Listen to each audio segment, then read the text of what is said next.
calculate the second year depreciation on an airplane using each of the three methods.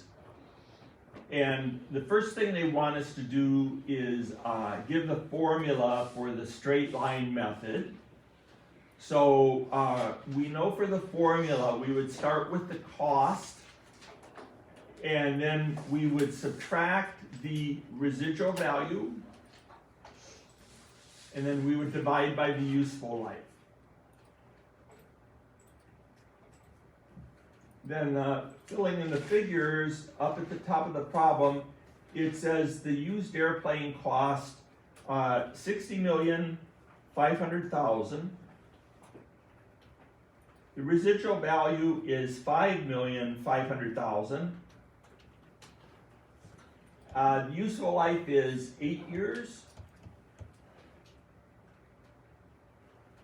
So what we're really doing here is taking then 55 million divided by 8 years, and so that would be 6,875,000.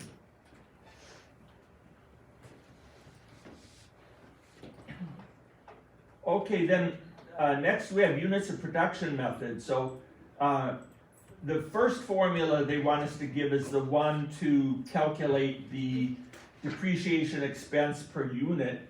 So for this, we would again take cost minus residual value, and then we divide by the useful life in units. And so 60,500,000. And residual value 5,500,000. Then useful life in units, they tell us in the problem that it would be 5 million miles. So 55 million divided by 5 million means that our depreciation per unit is $11 per mile. And then now we're supposed to give the formula that we're going to use to calculate the second year's depreciation expense. So it would be current year usage times the depreciation per unit. And current year usage for the second year, up at the top of the problem, it says it's 1,200,000 units. And we calculated that the depreciation per unit is $11. So that would give us $13,200,000.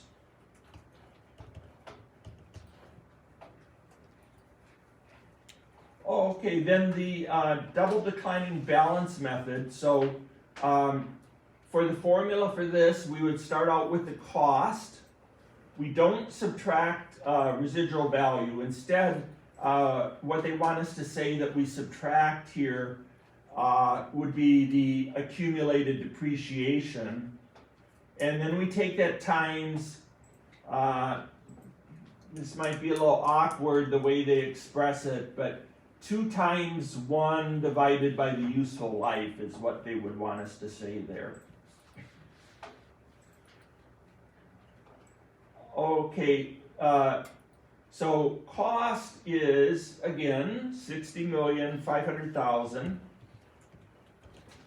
Now, the only way to figure out the second year's depreciation for this method is to figure out the first year's depreciation. So I'll put my Excel spreadsheet up here. So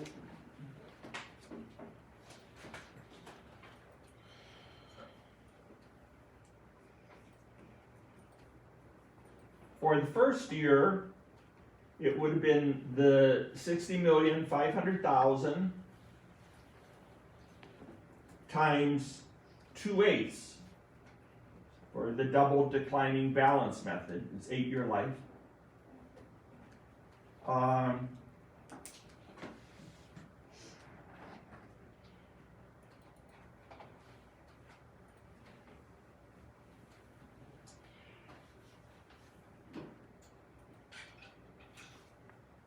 15125,000 times 2 times 1 divided by 8, and that would give us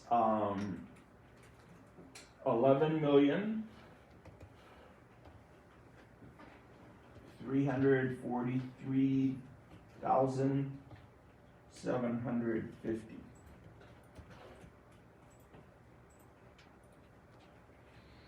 And then we don't have to do all this part, but they just want us to fill in the first and second year's depreciation, and then fill in what the accumulated depreciation is at the end of the second year. So that would be what it would look like if we did that, but that's not the important part of this.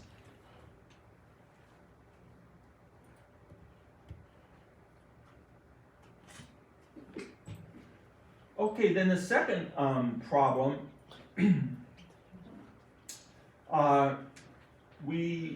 Pet Spa purchased fixtures for $37,800 in cash. They expect the fixtures to be in service for 6 years.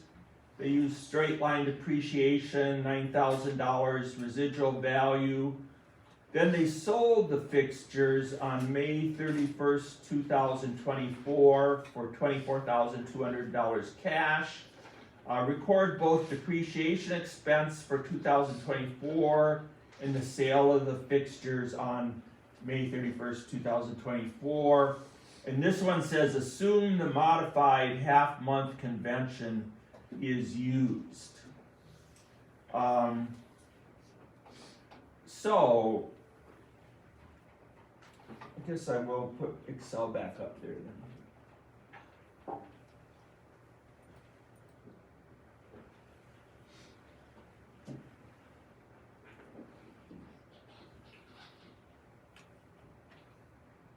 So 37,800 is the cost, minus the $9,000 residual value,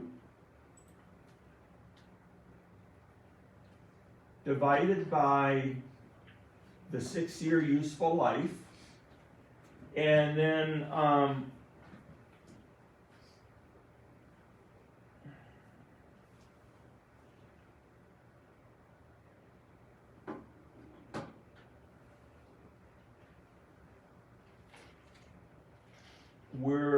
it's May 31st now, and so 5 months times 5 months divided by 12. So that would be $2,000 of depreciation for the 5 months. I'm not sure why they say modified half month, because that doesn't come into play here.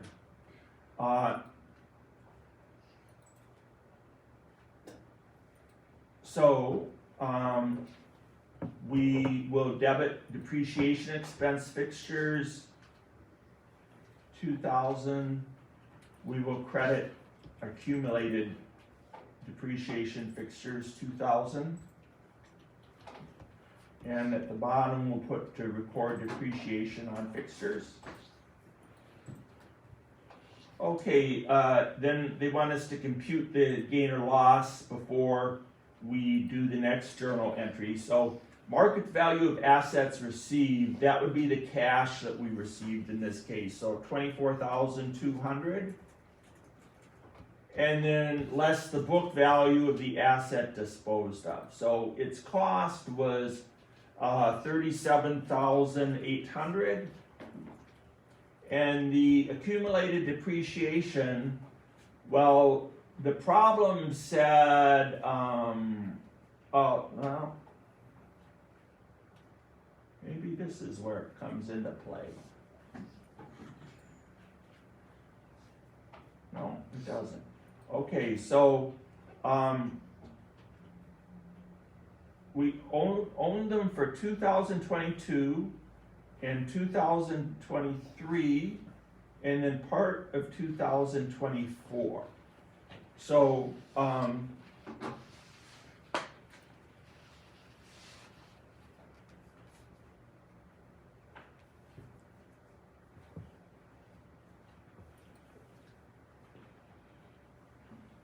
for the first 2 years depreciation,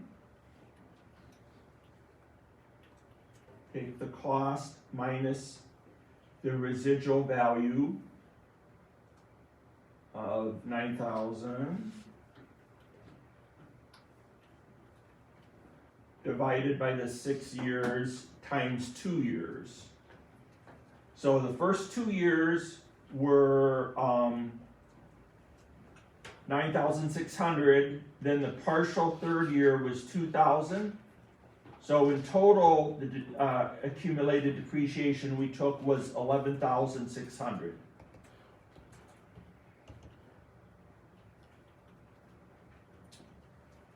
So subtracting that leaves us with a book value of 26,200. And so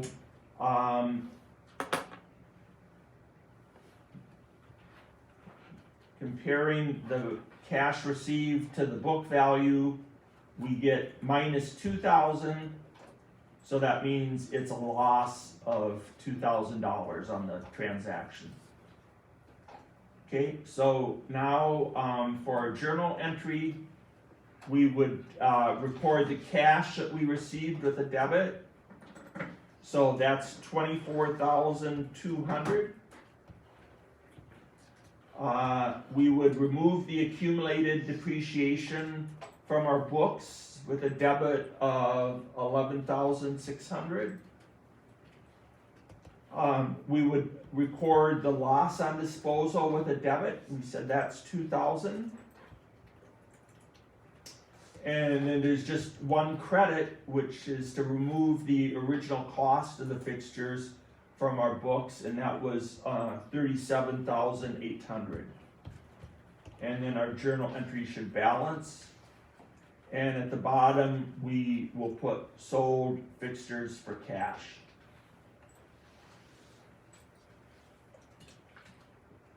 Oh, I put 200 instead of 2,000.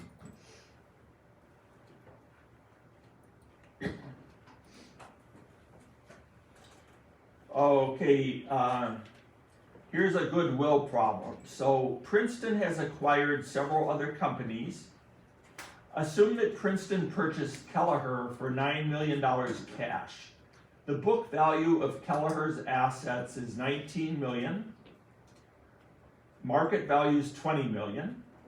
And it has liabilities of $12 million, market value of $12 million. Usually with liabilities, their market value and their book value is about the same. With assets, it's not true that they're the same. So the purchase price is $9 million.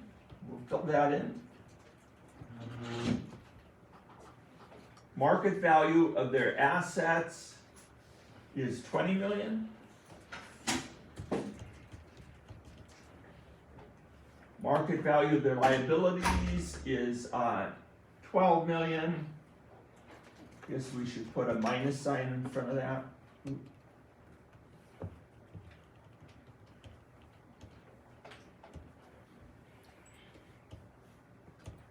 And so the net market value of the net assets, therefore, is $8 million.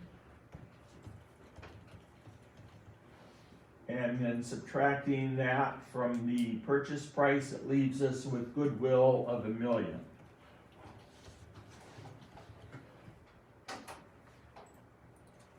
So then for our journal entry,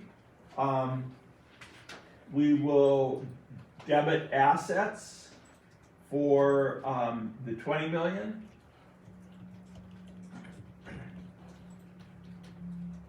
We will debit goodwill for $1 million. We will credit liabilities for 12 million. And we will credit cash was 9 million.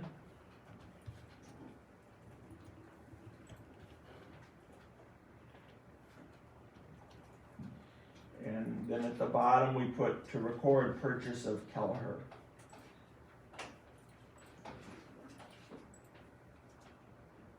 Okay, then I have just a few multiple choice problems here. This is one that we didn't specifically address in the lecture. When you pay one price for real estate, and it includes both land and a building, you need to know what part of that price that you paid to allocate to the building and what part of it to allocate to the land, because you're going to depreciate the building, but you can't depreciate the land. And the way that you allocate the price between the two has to be reasonable, or you're going to have problems with the IRS. So in this case, for the building and the land combined, you paid $570,000. You hired an appraiser who determined that the market value of the land is $360,000, and for the building it's $460,000. So if you add those two appraised values together, it's a lot more than what you paid. So you have to, basically what you have to do is you have to prorate the appraisal between the land and the building. So we appraised, or he appraised the land at $360,000. Yeah. And then, so we'll divide that by what he appraised the land and the building together for, $360,000 plus $460,000.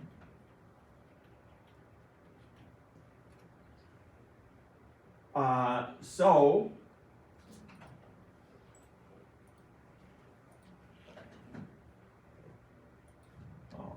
let's see.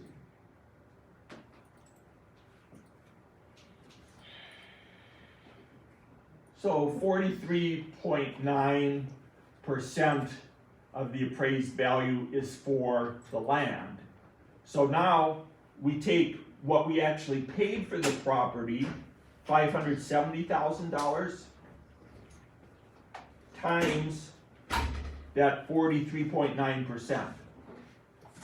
So, and then we'll change that to a dollar figure. So, and I rounded differently, obviously, than the authors did somewhere here, but the answer for what we want to record the value of the land for would be, apparently be $250,800.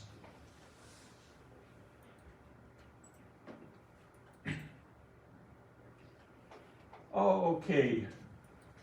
A company purchased a computer on July 1st, 2025 for $50,000. The estimated useful life of the computer is 5 years, and it has no residual value. Which of the following methods should be used to best match its expense against the revenue it produces? D. Yes. Double declining balance. The idea here is that a computer is an asset that declines rapidly in value. So it's a good idea, you're not forced to do this under GAAP, but it's a good idea to use a depreciation method that takes a lot of the depreciation in the first couple years and less of the depreciation later on to reflect what's really happening to the economic value of the computer. Okay, a truck costs $310,000 and is expected to be driven 104,000 miles during its 5-year life. Zero residual value. It's driven 29,000 during the first year. How much depreciation should they take with the units of production method? So this is pretty similar to when we did units of production with the first problem. So first of all, the rate that we're going to take per mile, we take the cost, 310,000 divided by the 104,000 miles. So that's $2.98 a mile. Then the first year we drive it 29,000 miles times that $2.98 a mile. So it's, again, I'm not rounding it the same way as the authors, but the answer for the first year's depreciation would appear to be $86,420.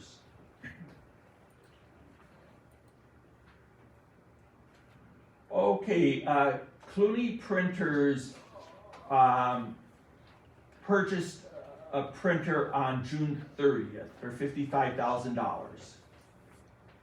Expects it to last 4 years, have a residual value of $2,000. Compute the depreciation expense on the printer for the year ended December 31st, 2024 using the straight line method. So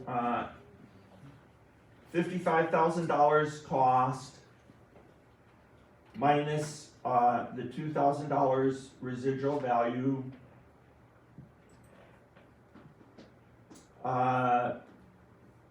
divided by the 4 years times 6/12. So $6,625. Okay, here's the problem I was thinking of that involves the half-month convention.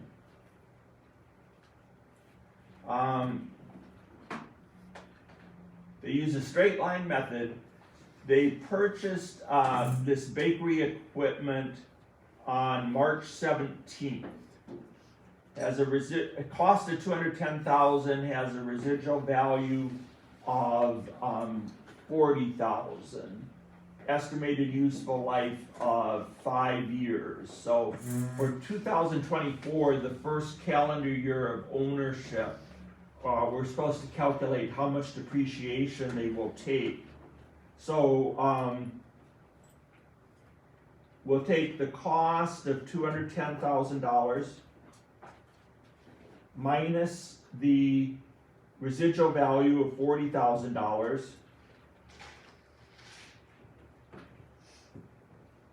divided by the 5-year useful life. Okay, they bought it on March 17th, so we're not going to count March as one of the months at all. So we're only going to count, because they bought it after the halfway point in March. So we're going to count the months of April through December as the months they owned it. So that's 9 months. So we take it times 9/12. So for that first calendar year, the depreciation should be $25,500.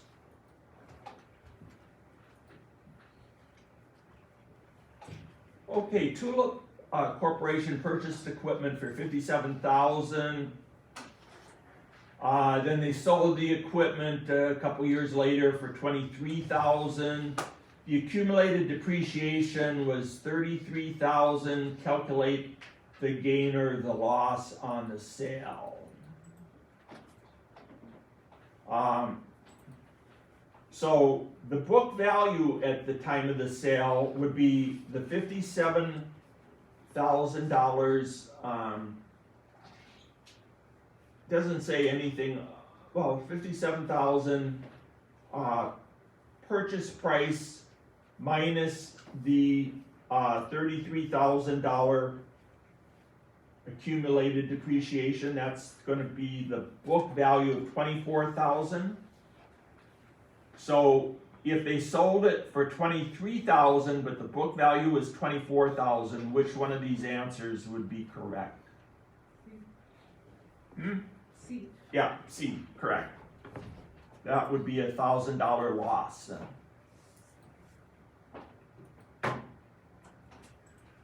And Cameron Corporation purchased a mine on January 1st for $512,000. Estimated that it contains 32,000 tons of iron ore, no residual value. What's the depletion expense for 2025? So first of all, the amount per ton that we will take for depletion, $512,000 cost, divided by the 32,000 tons it contains, so that's $16 a ton. In 2025, it's the amount that we extract is 19,800 tons. So take that times the $16 per ton.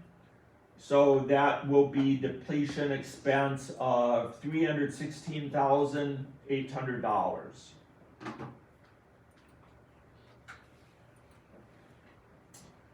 Okay, January 1st, Hilldale Inc. had assets of $362,000. During the year, they purchased new machinery worth $88,000 and promised to pay the amount due after 2 years. Throughout the year, it earned revenue of $60,000 every month. Calculate the asset turnover ratio. Well, first for the numerator of the calculation, we want to know the sales revenue. So $60,000 a month times 12 would give us an annual figure for sales revenue. Then for the denominator, we need to know average assets. So at the beginning of the year, the assets would have been $362,000. And then at the end of the year, they would have been $362,000 plus the $88,000 that they purchased.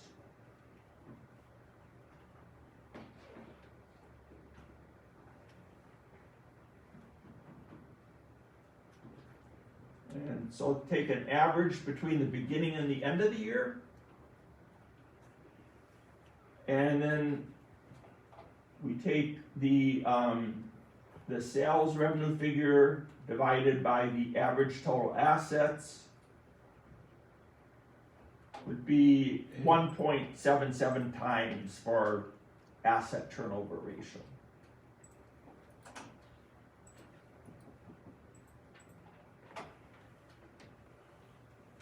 Okay, that's it.